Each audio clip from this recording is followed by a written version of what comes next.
କରିଛନ୍ତି ଆମ ମା ମାଟିକୁ ଭଲ ପାଇଛନ୍ତି ସେ ବ୍ୟକ୍ତିତ୍ୱ ଆମ ସମସ୍ତଙ୍କର ପ୍ରିୟ ଗୁରୁଜୀ ଶ୍ରୀ ବସନ୍ତ କୁମାର ଉତ୍ତରକବାଟ ମହୋଦୟ ଦୁଇପଦ ଶୁଭେଚ୍ଛା ବାର୍ତ୍ତା ରଖିବା ପାଇଁ ସୁନ୍ଦର କରତାଳି ଦିଅନ୍ତୁ ବସନ୍ତ କୁମାର ଉତ୍ତରକବାଟ ମହୋଦୟ।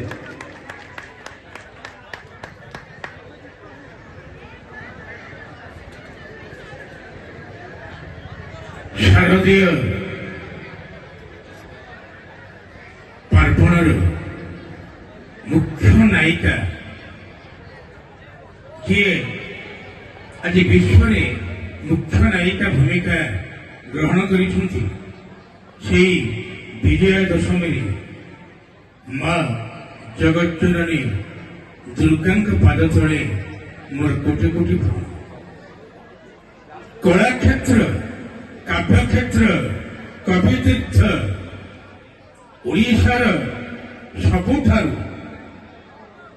ଜଣାଶୁଣା ଗାଁ ଓଡ଼ିଶାର ସବୁଠାରୁ ଜଣାଶୁଣା ଗାଁ ସେଇ ସୁନାପଦରରୁ ସାନପଦର ବନିଥିବା ଏଇ ମାଟିର ମୋର ମା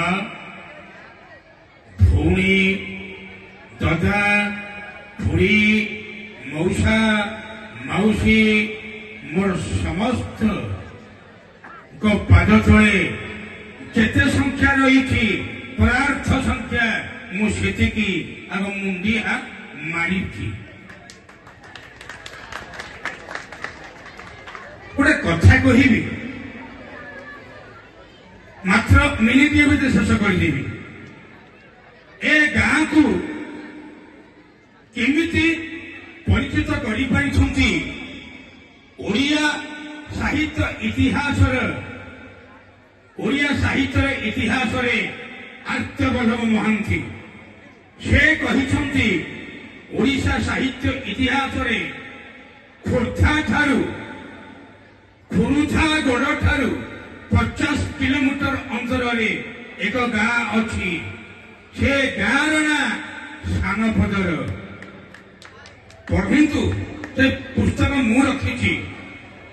ଯେତେବେଳେ କି 1986 ମସିହାରେ ବିଏରେ এই ମଥୁରା ମଙ୍ଗଳର ବିଷୟବସ୍ତୁ ଥିଲା ଭକ୍ତଚରଣ ଦାସ। ବର୍ତ୍ତମାନ ଅଦ୍ୟାବଧି ଏବେ କ୍ଲାସ ହେଉଛି এই କଥାକୁ এই ଓଡ଼ିଆ ସାହିତ୍ୟ ଇତିହାସର ଲେଖକ ପଠାଣି ପଟ୍ଟନାୟକ ସେ ମଧ୍ୟ କହିଲେ ଠିକ ଅଛି ଆର୍ତ୍ତବାବୁ ତାହେଲେ ସିଏ କେଉଁଠି ଜନ୍ମଗ୍ରହଣ କରିଥିଲେ ନା ସାନପଦର 50 କିଲୋମିଟର ଖୁରୁଝାଗଡ଼ ଠାରୁ। ଆଉ ଗୋଟିଏ ଗାଁ ଆଜି ବାଦ କରିବାରେ ଲାଗିଛି ସାନପଦରକୁ।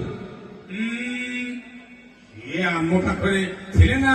ହଁ ତମ ପାଖରେ ସେ ମଠ ସ୍ଥାପନ କରିଥିଲେ କିନ୍ତୁ ଜନ୍ମ ହେଉଛି ଏଇ ସାନପଦର।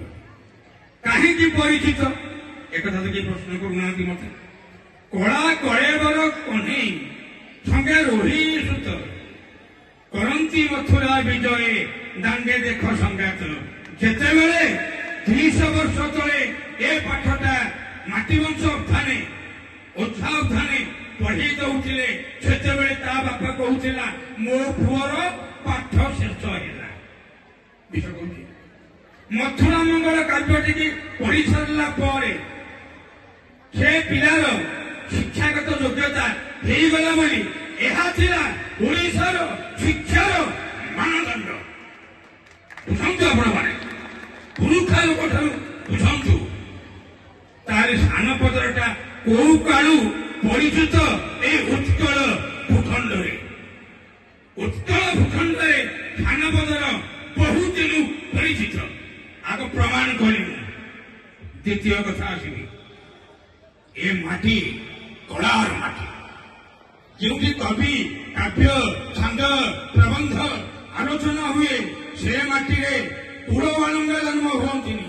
ସେ ମାଟିରେ ବଛା ବଛା ମଛା ମଛା କଳାକାର ଜନ୍ମ ହୁଅନ୍ତି। ସେଇ ମାଟି ହେଉଛି ସାନପଦ। ଓଡ଼ିଶାର 3 ଜଣ ମିଲେନିୟମ ବ୍ୟକ୍ତିତ୍ୱ। ଜଣେ ହେଲେ ସ୍ୱର୍ଗତ ବିଜୁ ପଟ୍ଟନାୟକ, ଆଉ ଜଣେ ହେଲେ ସେ ଦରିଦ୍ର ବନ୍ଧୁ ଗୋପବନ୍ଧୁ ଦାସ, ଆଉ ଜଣେ ହେଲେ ଓଡ଼ିଶାର ଅତି ଜନପ୍ରିୟ ବ୍ୟକ୍ତି ସ୍ୱର୍ଗତ କଳା ଜଗତର ବାଦଶାହ ସଙ୍ଗୀତ ଜଗତର ବାଦଶାହ ଅକ୍ଷୟ କୁମାର ମହାନ୍ତି।